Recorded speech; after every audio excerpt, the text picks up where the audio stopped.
Hi friends, welcome back to our channel. Friends, మన channel cricket సంబంధించిన ప్రతి చిన్న అప్డేట్ మన ఛానల్లో రెగ్యులర్ వస్తుంటాయి.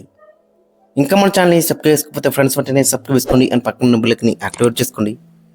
అండ్ అదే ఇంకా మన వీడియోని లైక్ చెప్తే ఫ్రెండ్స్ వెంటనే లైక్ చేసి మన వీడియోలోకి తింటేద్దాం. ఫ్రెండ్స్, తప్పకుండా లైక్ చేయండి. లైక్ చేస్తే మన వీడియో మార్కెట్కి ఫాస్ట్ రీచ్ అవుతుంది. ఇక ఐపీఎల్ 2025లో మ్యాచ్ నెంబర్ 9 వచ్చేసి Mumbai Indians versus Gujarat Titans. ఇక రెండు టీంలు కూడా తమ ఫస్ట్ మ్యాచ్ ఓడిపోయి వచ్చున్నారు. ఇక గుజరాత్ టైటన్స్ టేబుల్ 9th ప్లేస్లో ఉంది, ముంబై ఇండియన్స్ టేబుల్లో 8th ప్లేస్లో అవుతుంది.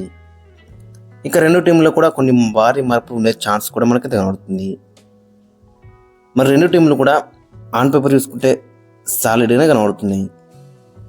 ఇక ఈ మ్యాచ్ వచ్చేసి అక్కడ హైదరాబాద్లో జరగబోతుంది. మరి ఇక్కడ యూజువల్గా చూసుకుంటే మరి నెంబర్ ఆఫ్ పిచ్చెస్ అయితే ఉంటాయి. ఆల్మోస్ట్ 11 పిచ్చెస్ అయితే ఉంటాయి. Some black soil, some red soil, some mixed. మరి ఈ మ్యాచ్కి ఎలాంటి పిచ్ ఇస్తారనేది ఇంట్రెస్టింగ్ కనబడుతుంది. గత మ్యాచ్లో మనం చూసినాక 243 అయితే కొట్టారు ఫస్ట్ బ్యాటింగ్ వేసి.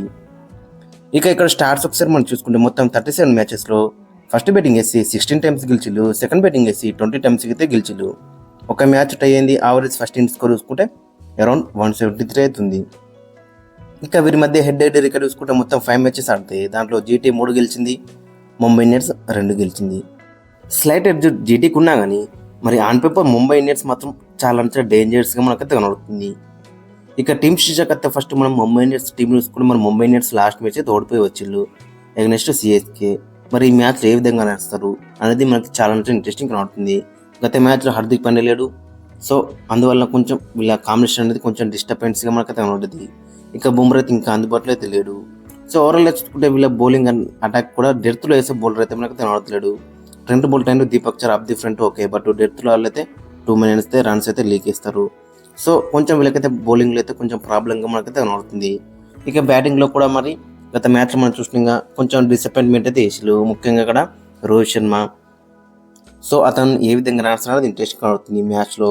ఎందుకంటే రోహిత్ శర్మ గిట్ట బిగ్ స్టార్ట్ అందిస్తే మాత్రం తర్వాత వీళ్ళకైతే మంచి బ్యాటింగ్ ఆర్డర్ అయితే మనకైతే కనబడుతుంది. సో కాబట్టి రోహిత్ శర్మ దగ్గర నుంచి అయితే ఈ మ్యాచ్లో ఒక పెద్ద ఇన్నింగ్స్ అయితే మనమైతే ఎక్స్పెక్ట్ చేస్తున్నాం. గత మ్యాచ్లో మనం చూసినాక డక్అవుట్ అయింది 4 balls-కి. సో ఖచ్చితంగా ఈ మ్యాచ్లో రోహిత్ శర్మ దగ్గర నుంచి అయితే బిగ్ న్యాక్ అయితే ఎక్స్పెక్ట్ చేస్తున్నాం. ఇక తర్వాత అక్కడ మనం చూసుకుంటే సూర్యకుమార్ యాదవ్ కూడా డిసప్పాయింట్ చేసిండు. 29 కొట్టిండు 26 బాల్లో. సో దాన్ని పెద్ద కింద అయితే కనెక్ట్ చేయలేకపోయిండు. దట్టు స్ట్రైక్ రేట్ కూడా జస్ట్ 111 మాత్రం ఉంది లాస్ట్ మ్యాచ్లో. సో ఈ మ్యాచ్లో స్ట్రైక్ రేట్ ఏ విధంగా ఇంప్రూవ్ చేసుకుంటాడు, బిగ్ న్యాక్ ఏ విధంగా ఆడతాడు అనేది ఇంట్రెస్టింగ్ కనబడుతుంది. ఇక తర్వాత తిలక్ వర్మ 31 కొట్టిండు 25 balls-లో 2 4s 2 6s. సో ఇతను కూడా మంచి స్టార్ట్ దొరికింది, దాన్ని పెద్ద నాయక్ కింద అయితే కనబడచలేకపోయిండు. So Suryakumar Yadav and Tilak Varma middle ఓవర్స్లో చాలా క్రూషియల్ అని చెప్పుకోవచ్చు ముంబై ఇండియన్స్కి. ఇక తర్వాత వీళ్ళ టాప్ ఆర్డర్లో overseas players Will Jacks and Ryan Rickelton కూడా లాస్ట్ మ్యాచ్లో 2 much డిసప్పాయింట్ చేసిళ్ళు. సో వాళ్ళిద్దరు ఏ విధంగా రాస్తారు అనేది కూడా ఇంట్రెస్టింగ్ కనబడుతుంది. ఇక ఓవరాల్ చూసుకుంటే ముంబై ఇండియన్స్ మరి బ్యాటింగ్లో కానీ బౌలింగ్లోని ఆన్ పేపర్ చాలా బెటర్గా ఉన్నాయని పర్ఫార్మెన్స్ అయితే లేదని చెప్పుకోవచ్చు. ఇక వీళ్ళ యొక్క ప్లేయింగ్ లెవెన్ అక్కడ మనం చూసుకుంటే Rohit Sharma and Ryan Rickelton ఓపెనింగ్లో బరిలోకి దిగుతారు.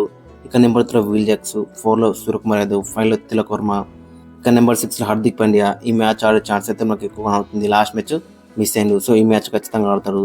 ఇక 7 నమదీర్, 8 Mitchell Santner, 9 Deepak Chahar, 10 Trent Boult, 11 Satyanarayana Raju, 6 Ashwini Kumar. ఇక ఇంపాక్ట్ ప్లేయర్గా విఘ్నేష్ పుత్తూరు. ఓవరాల్గా చూసుకుంటే ఆన్ పేపర్ మాత్రం చాలా డెడ్లీగా కనబడుతుంది. విఘ్నేష్ పుత్తూరు కూడా లాస్ట్ మ్యాచ్ మనం చూసినాక ఎంత మంచిగా రాణించిండో, సో ఈ మ్యాచ్లో కూడా అదే కంటిన్యూ చేయాలని అతను చూస్తాడు. ఇక హార్దిక్ పాండ్యా కూడా వచ్చింది కాబట్టి కొంచెం ఇలా ఇంకా బౌలింగ్ అండ్ బ్యాటింగ్ స్ట్రెంత్ అని చెప్పుకోవచ్చు. ఎందుకంటే హార్దిక్ పాండ్యా 2 డిపార్ట్మెంట్లు కూడా ఈక్వల్గా కంట్రిబ్యూట్ అయితే చేస్తాడు. ఇక మరోవైపు గుజరాత్ టైటన్స్ వీళ్ళు కూడా ఫస్ట్ మ్యాచ్ అయితే ఓడిపోయి వచ్చిళ్ళు. సో బ్యాటింగ్లో చూసుకుంటే చాలా బెటర్గా కనబడుతుంది. ఇక బౌలింగ్లోనే వీళ్ళకైతే ప్రాబ్లంగా అయితే మనకైతే కనబడుతుంది. ఆన్ పేపర్ బౌలింగ్ అటాక్ చూసుకుంటే మాత్రం డెడ్లీగా కనబడుతుంది. ఎందుకంటే కగిసో రబ్డా, మహమ్మద్ సిరాజ్, ప్రసిద్ధి కృష్ణ, ఇక స్పిన్లో చూసుకుంటే రషీద్ ఖాన్. సో ఈ నలుగురు కూడా deadly bowlers. But last match మనం చూసినాక 2 many runsకి అయితే వెళ్ళిందని చెప్పుకోవచ్చు. సో మరి ఈ మ్యాచ్లో ఏ విధంగా వాళ్ళు కంబ్యాక్ చేస్తారో ఇంట్రెస్టింగ్ కనబడుతుంది. ఇక వీళ్ళ బ్యాటింగ్ అటాక్లో చూసుకుంటే జోస్ బట్లర్ నెంబర్ 3 ఆడిండు. బట్ యూజువల్గా జోస్ బట్లర్ ఓపెనర్గా చాలా అతనికైతే మంచి రికార్డ్స్ అయితే ఉన్నాయి. సో ఖచ్చితంగా జోస్ బట్లర్ అయినా శుభ్రం గిల్ ఓపెనింగ్ చేస్తే బెటర్ అయితే ఉంటుంది వీళ్ళకైతే. ఇక నెంబర్ 3 సాయి సుదర్శన్ ఆడితే బెటర్ అయితే ఉంటుంది.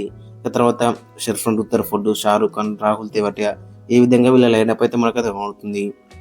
ఇక బౌలింగ్లో చూసుకునే వీళ్ళకి మెయిన్గా స్పిన్ డిపార్ట్మెంట్లో శేఖర్ కిషోర్ మంచిగా రాణించింది లాస్ట్ మ్యాచ్లో. బట్ రషీద్ ఖాన్ మాత్రం 2 much డిసప్పాయింట్ చేసిండు. మరి అతను ఏ విధంగా రాణిస్తాడు అనేది ఇంట్రెస్టింగ్ కనబడుతుంది. ఇక స్పిన్నర్లతో పాటు పేసర్లు కూడా మరి వాళ్ళ దగ్గర నుంచి కూడా పర్ఫార్మెన్స్ అయితే ఎక్స్పెక్ట్ చేస్తున్నారు. ఇక ఫైనల్ వీళ్ళ యొక్క ప్లేయింగ్లో మనం చూసుకుంటే ఓపెనర్స్ వచ్చేసి Shubman Gill and Jos Buttler బరిలోకి దిగుతారు. ఇక నెంబర్ 3లో సాయి సుదర్శన్, 4లో షెర్ఫన్ రుతర్ఫర్డ్, 5లో షారూక్ ఖాన్, నెంబర్ 6లో రాహుల్ తెవాటియా, నెంబర్ 7లో రషీద్ ఖాన్, నెంబర్ 8లో ఆశయ్ కిషోర్, నెంబర్ 9లో కగిసో రబాడా, నెంబర్ 10లో మొహమ్మద్ సిరాజ్, నెంబర్ 11లో ప్రసిద్ధి కృష్ణ. ఇంపాక్ట్ ప్లేయర్గా మహిపాల్ రోమ్లోని తీసుకెళ్తే ఛాన్స్ అయితే మనకు ఎక్కువ ఉంటుంది ఈ మ్యాచ్లో. సో ఓవరాల్గా చూసుకుంటే మరి డీసెంట్ లైనప్ మనకైతే కనబడుతుంది. మరి ఏ విధంగా రాన్స్ అనేది ఇంట్రెస్టింగ్ కనబడుతుంది. ముఖ్యంగా అక్కడ మనం చూసుకుంటే వీళ్ళ fast bowlers and Shubman Gill, Jos Buttler దగ్గర నుంచి కూడా బిగ్ న్యాక్ అయితే మనమైతే ఎక్స్పెక్ట్ చేస్తున్నాం. మరి ఏ విధంగా రాన్స్ అనేది ఇంట్రెస్టింగ్ కనబడుతుంది. ఇక మొహమ్మద్ సిరాజ్ దగ్గర నుంచి కూడా ఒక మంచి స్పెల్ అయితే ఎక్స్పెక్ట్ చేస్తున్నాం. లాస్ట్ మ్యాచ్ మనం చూసినాం 2 మినిట్ రన్స్ అయితే ఇచ్చిందని చెప్పుకోవచ్చు. ఇక మొహమ్మద్ సిరాజ్తో పాటు రషీద్ ఖాన్ కూడా 2 మినిట్ రన్స్ అయితే లీక్ చేసిండు. సో ఇతని దగ్గర నుంచి కూడా ఒక మంచి స్పెల్ అయితే ఎక్స్పెక్ట్ చేస్తున్నాం. సో ఓవరాల్గా చూసుకుంటే లాస్ట్ మ్యాచ్ అనేది బౌలింగ్ అనేది వీళ్ళకి చాలా వీక్గా మారిందని చెప్పుకోవచ్చు. మరి ఈ మ్యాచ్లో ఏ విధంగా కంబ్యాక్ చేస్తారన్నది ఇంట్రెస్టింగ్ కనబడుతుంది. ఇక మరోవైపు ముంబై ఇండియన్స్లో చూసుకుంటే మెయిన్గా రోహిత్ శర్మ, సూర్యకుమార్ యాదవ్, తిలక్ వర్మ వీళ్ళు ముగ్గురు బ్యాటింగ్లో ఏ విధంగా రాణిస్తారు. ఇక బౌలింగ్లో చూసుకుంటే ట్రెంట్ బోల్ట్, దీపక్ చారు వీళ్ళు ఏ విధంగా రాణిస్తారు అనేది ఇంట్రెస్టింగ్ కనబడుతుంది. ఇక హార్దిక్ పాండ్యా మనకు తెలిసిగా 2 డిపార్ట్మెంట్లో కూడా ఈక్వల్గా కాంట్రిబ్యూట్ అయితే చేస్తారు. సో ఓవరాల్గా చూసుకుంటే 2 టీంలు కూడా చాలా బెటర్గా కనబడుతున్నాయి. ఫ్రెండ్స్ మరి మీ యొక్క ఒపీనియన్ అయితే కింద కామెంట్స్ కింద మెయిన్ చేయండి. మరి ఏ టీం గెలుస్తుంది అండ్ మీ యొక్క ప్లేయింగ్ లెవెన్ కూడా కింద కామెంట్స్ కింద మెయిన్ చేయండి.